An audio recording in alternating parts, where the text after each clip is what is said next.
ତମ ପାଖରେ ପଇସା କେତେ ଅଛି, ତମେ କଣ କରୁଛ, ଦ୍ୟାଟ୍ସ ଇଟ୍, ଆଉ କିଛି ନାହିଁ। ଲଭ୍ ଇଜ୍ ମାଇ ଲାଇଫ୍, ମୁଁ ତାକୁ ପାଇଯାଇଛି ତ ଦୁନିଆରେ ସବୁ କିଛି ମୁଁ ପାଇଯାଇଛି, ତମେ ଭୁଲ ଭାବୁଛ। ହେଲେ ସେଇ 5 ଲୋକ କେବେ ଆସିକି କହିବେନି କି ଆମ କାଷ୍ଟ ସମାନ ନାହିଁ।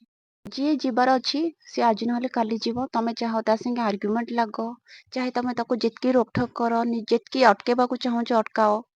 ଯାହାର ଯିବାର ଅଛି ସେ ନିହାତି ଯିବ, ଯାହାର ଯିବାର ନାହିଁ ତମେ ତାକୁ ଯିବାକୁ ଦେଲେ ବି ସେ ଯିବନି। ପାୱାରଫୁଲ ଇଜ ମନି, ନଥିଙ୍ଗ ମୋର ଏଲ୍ସ। ଆଜି ମୁଁ ଯାହା ବି କହିବାକୁ ଯାଉଛି ଟିନ୍ ଏଜ୍ର ଛୁଆମାନଙ୍କ ଲାଗି, କାରଣ ଟିନ୍ ଏଜ୍ରେ ହିଁ ବହୁତ ସାରା ମିଷ୍ଟେକ୍ ହେଇଥାଏ। ପ୍ରଥମ ମିଷ୍ଟେକ୍ ଏଇଟା ହେଇଥାଏ କି ନିଜ କ୍ୟାରିୟରକୁ ଫୋକସ୍ ନ କରିକି ସେମାନେ ଫୋକସ୍ କରିଥାନ୍ତି ନିଜର ଲଭ୍ ଲାଇଫ୍ ଉପରେ। କାରଣ ନୂଆ ନୂଆ ସେମାନଙ୍କର ଫିଲିଙ୍ଗସ୍ କ୍ରିଏଟ୍ ହେଇଥାଏ ଯେହେତୁ, ଆଉ ସେମାନେ ଏଇଟା କହିବାର ବି ମୁଁ ଶୁଣିଛି ଲଭ୍ ଇଜ୍ ମାଇ ଲାଇଫ୍, ଯୋଉଟା କି ଟୋଟାଲି ରଙ୍ଗ। କାରଣ ପାର୍ଟିକୁଲାର କହିବାକୁ ଯଦି ଯିମି, ପାର୍ଟିକୁଲାର ସବୁ ଏଜ୍ ଲାଗି ଅଲଗା ଅଲଗା କାମ ଆମର ଅଛି। ଯୋଉ ଏଜ୍ରେ ତମକୁ ଫୋକସ୍ କରିବାର ଅଛି ନିଜ କ୍ୟାରିୟର ଉପରେ, ସେଇ ଏଜ୍ରେ ତମେ କେବଳ ଫୋକସ୍ କର ତମ କ୍ୟାରିୟର ଉପରେ। ଲଭ୍ ଆଜି ନହେଲେ କାଲି ଅଟୋମେଟିକାଲି ତମକୁ ମିଳିବ। ତମ କ୍ୟାରିୟର ଯଦି ଷ୍ଟ୍ରଙ୍ଗ ନ ଅଛି, ଯୋଉ ଲଭ୍ ତମକୁ ମିଳିଛି, ଯୋଉ ଲଭ୍ ତମେ କରୁଛ ତାର ବି ହାତ ଛଡା ହେଇଯିବ। ସେଥିଲାଗି ସବୁଠୁ ଇମ୍ପୋର୍ଟାଣ୍ଟ ଏବେ ଟିନ୍ ଏଜ୍ର ଛୁଆମାନଙ୍କ ଲାଗି କେବଳ ତମ କ୍ୟାରିୟର, ଯୋଉ କ୍ୟାରିୟର ତମେ ବନେଇବାକୁ ଚାହୁଁଛ ଟିନ୍ ଏଜ୍ରେ ହିଁ ବନେଇ ପାର। ଯଦି ଏଇ ଏଜ୍ଟା ତମର ପଳେଇଲା, ତମେ ଚାହିଁକି ବି ତମର ଆଉ କ୍ୟାରିୟର ବନେଇ ପାରିବନି। ସେଥିଲାଗି ନିଜର ବଡ ଭଉଣୀ ଭାବିକି ମୁଁ କହୁଛି, ଯୋଉ ଟାଇମରେ ତମକୁ କ୍ୟାରିୟର ବନେଇବାର ଅଛି, ଯୋଉ ଟାଇମରେ ତମ ଘର ଲୋକ ତମକୁ ପଇସା ଦଉଛନ୍ତି, ସପୋର୍ଟ କରୁଛନ୍ତି, ତ ତମେ କେବଳ କ୍ୟାରିୟର ଉପରେ ଧ୍ୟାନ ଦିଅ। କାରଣ କ୍ୟାରିୟରଟା ଯଦି ତମେ ବନେଇ ଦେଲ, ପଇସା ତମ ପାଖକୁ ଆସିଲା, ତାହେଲେ ତମେ ଯାହାକୁ ଲଭ୍ କରୁଛ, ଯାହାକୁ ଭଲ ପାଉଛ, ତମ ଫିଲିଙ୍ଗସ୍ ଯାହା ଲାଗି ଅଛି, ନିହାତି ସେ ତମକୁ ମିଳିବ। ତମ ପାଖରେ ଧରିଦିଅ ତମ ପାଖରେ କିଛି ନାହିଁ, ଜଣେ ତମକୁ କାହିଁକି ଭଲ ପାଇବ? ନୂଆ ନୂଆ ଫିଲିଙ୍ଗସ୍ କ୍ରିଏଟ୍ ହେଇଛି ତ ସେ ତମ ପାଖକୁ ଆସିବ।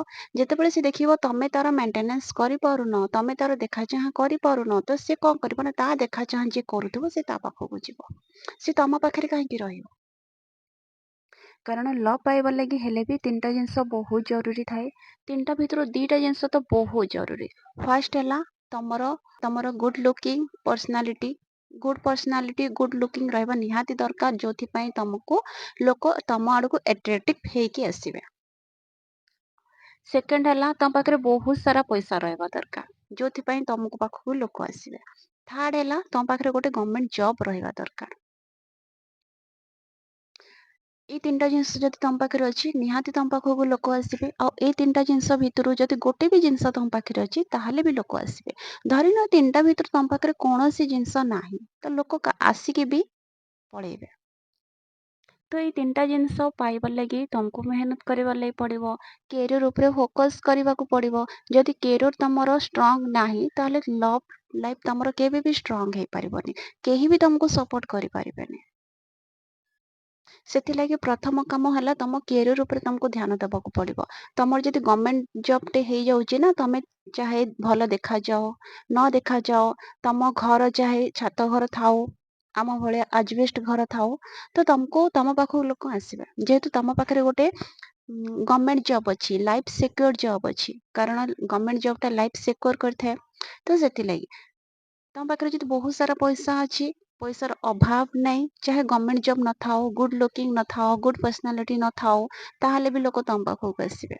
ସେଥିଲାଗି ଏସବୁ ଜିନିଷ ତମେ କେତେବେଳେ ପାଇପାରିବ? ଯେତେବେଳେ ତମ କ୍ୟାରିୟର ଉପରେ ତମେ ଫୋକସ୍ କରିବ। କାରଣ ଯୋଉ ଏଜ୍ରେ ତମେ ଅଛ, ସେଇ ଏଜ୍ଟା ଯଦି ତମର ପଳଉଛି, ତମେ ଆଉ କ୍ୟାରିୟର ବନେଇ ପାରିବନି। ସେଥିଲାଗି ଟିନ୍ ଏଜ୍ର ଛୁଆମାନଙ୍କୁ ବୁଝିବା ବହୁତ ଜରୁରୀ, କାହିଁକିନା ଏ ଏଜ୍ଟା କ୍ୟାରିୟର ବନେଇବାର ଏଜ୍, ଲଭ୍ କରିବାର ଏଜ୍ ନୁହେଁ। ଫିଲିଙ୍ଗସ୍ କ୍ରିଏଟ୍ ହେଇଛି, ସାମ୍ନା ଲୋକର ବି ଫିଲିଙ୍ଗସ୍ କ୍ରିଏଟ୍ ହେଇଛି, ତ ଦୁଇ ଜଣଙ୍କ ଭିତରେ ଗୋଟେ କ୍ଲାରିଟି ରଖିଦିଅ କି ଆମେ ଯଦି ଏବେ ସାଙ୍ଗରେ ଅଛୁ, ଆଗକୁ ଯଦି ଆମେ ସାଙ୍ଗରେ ରହିବା, ଲାଇଫ୍ ଯଦି ଆମର ସେଟଲ୍ ହେଇଗଲା, କ୍ୟାରିୟର ଯଦି ଆମର ହେଇଗଲା, ତାହେଲେ ଆମେ ନିହାତି ଆଗକୁ ଯାଇକି ଆମେ ମ୍ୟାରେଜ କରିପାରିବା, ୟା ଫିର ସାଙ୍ଗରେ ରହିପାରିବା। ତ ଯେତେବେଳେ ତମ ଲାଇଫ୍ ସିକ୍ୟୁର ହେଇଯିବ, ତମର କ୍ୟାରିୟର ସେଟଲ୍ ହେଇଯିବ ନା, ଟ୍ରଷ୍ଟ ମି, ସେତେବେଳେ ତମର ଆଉ କାଷ୍ଟ ଦେଖିବେନି ଲୋକ, ତମର ଆଉ କାଷ୍ଟ ଦେଖିବେନି, ତମର ଗୁଡ୍ ଲୁକିଂ ଦେଖିବେନି, ତମ ଘର କେମିତି ଅଛି, ଦ୍ୱାର କେମିତି ଅଛି, ସେ ସବୁ ଜିନିଷ ଟୋଟାଲି ଆଉ ଦେଖିବେନି। କଣ ଦେଖିବେ? ତମ ପାଖରେ ପଇସା କେତେ ଅଛି, ତମେ କଣ କରୁଛ, ଦ୍ୟାଟ୍ସ ଇଟ୍, ଆଉ କିଛି ନାହିଁ। ସେଥିଲାଗି ଟିନ୍ ଏଜ୍ର ପିଲାମାନଙ୍କୁ, ଛୁଆମାନଙ୍କୁ जो टाइम रे तमे एइटा भाबुଛ कि नाଇଁ ଆମର ଲଭ୍ ଇଜ୍ ମାଇ ଲାଇଫ୍, ମୁଁ ତାକୁ ପାଇଯାଇଛି ତ ଦୁନିଆର ସବୁ କିଛି ମୁଁ ପାଇଯାଇଛି, ତମେ ଭୁଲ ଭାବୁଛ। ତମକୁ ଏଇ ଟାଇମ ରେ ଲାଗୁଛି କି ତମେ ଦୁନିଆର ସବୁ କିଛି ପାଇଯାଇଛ, ଦୁନିଆର ସବୁ ଖୁସି ପାଇଯାଇଛ, କିନ୍ତୁ ଦିନକୁ ଦିନ ଯେତେବେଳେ ତମେ ତା ସାଙ୍ଗରେ ରହିବ, ଯେତେବେଳେ ଏକା ସାଙ୍ଗରେ ତମେ ରହିବ, ହାର୍ଡଲି 1 ବର୍ଷ ତକ ତମକୁ ଭଲ ଲାଗିବ। ଆଉ ତାପରେ ତମ ଲାଇଫ ପୁରା ବୋରିଂ ହେଇଯିବ।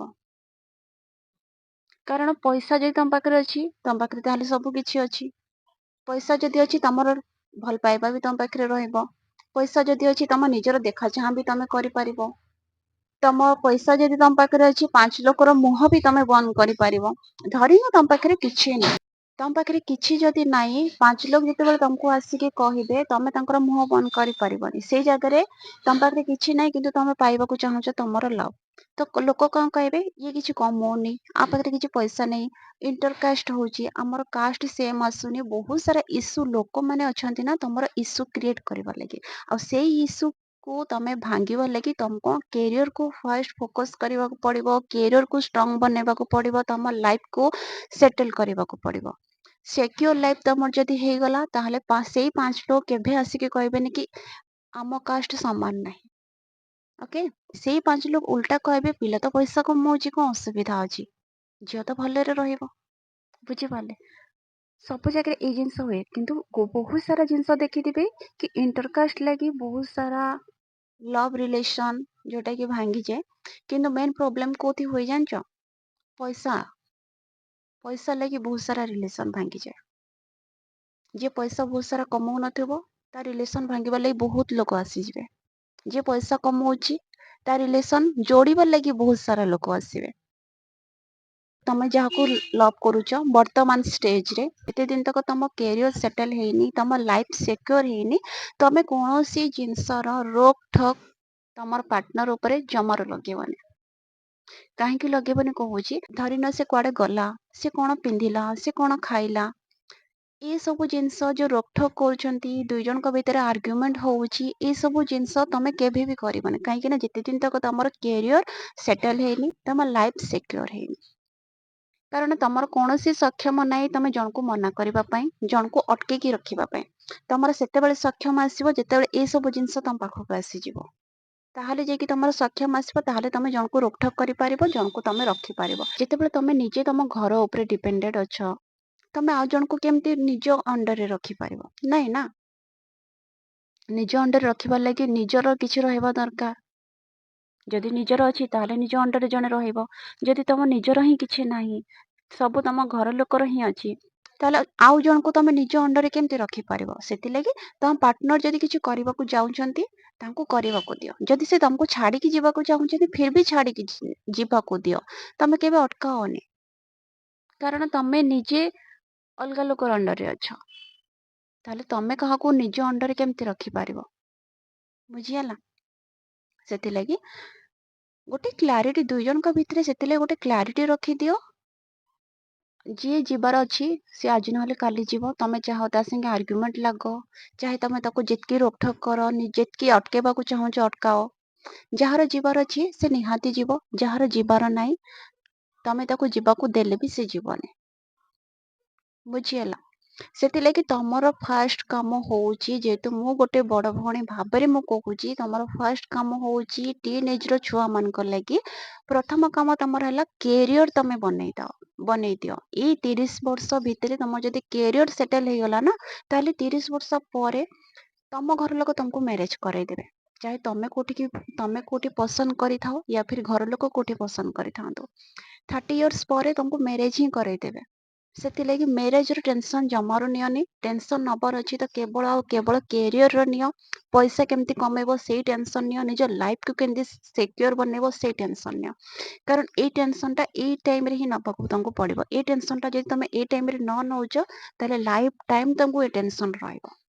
ଆଉ ଏଇ ଟାଇମରେ ଯଦି ତମେ ଟେନସନ ନ ନେଇକି ତମେ କେବଳ ଲଭ୍ ଇଜ ମାଇ ଲାଇଫ କହିବ, ତାହେଲେ ଗୋଟେ ଏଜ ଆସିବ, ପାର୍ଟିକୁଲାର ଗୋଟେ ଏଜ ଆସିବ, ଯୋଉ ଟାଇମରେ ତମକୁ ଏଇଟା ଫିଲ୍ ହବ କି ଯୋଉ ଟାଇମରେ ମୁଁ ଲଭ୍ ଇଜ ମାଇ ଲାଇଫ କହୁଥିଲି, ଯୋଉ ଟାଇମରେ ମୁଁ ଲଭ୍ ପଛରେ ଦୌଡୁଥିଲି ନିଜ କ୍ୟାରିୟରକୁ ଛାଡି ଦେଇକି, ଆଜି ନାହିଁ ମୋ ପାଖରେ ଲଭ୍ ଅଛି, ନାହିଁ ମୋ କ୍ୟାରିୟର ଅଛି। ଓକେ, ଦେନ୍ ସେ ଟାଇମରେ ତମକୁ ଅଫସୋସ ହବ କି ମତେ ଏ ସବୁ ଜିନିଷ ଏତିକି ଇମ୍ପୋର୍ଟାନ୍ସ ନୁହେଁ। ଲଭ୍ ଲାଇଫ ଏଗୁଡାକ ଏତିକି ଇମ୍ପୋର୍ଟାନ୍ସ ନୁହେଁ। ଇମ୍ପୋର୍ଟାନ୍ସ କେବଳ ଆଉ କେବଳ ଅଛି ନିଜର କ୍ୟାରିୟରର, ନିଜର ପଇସାର।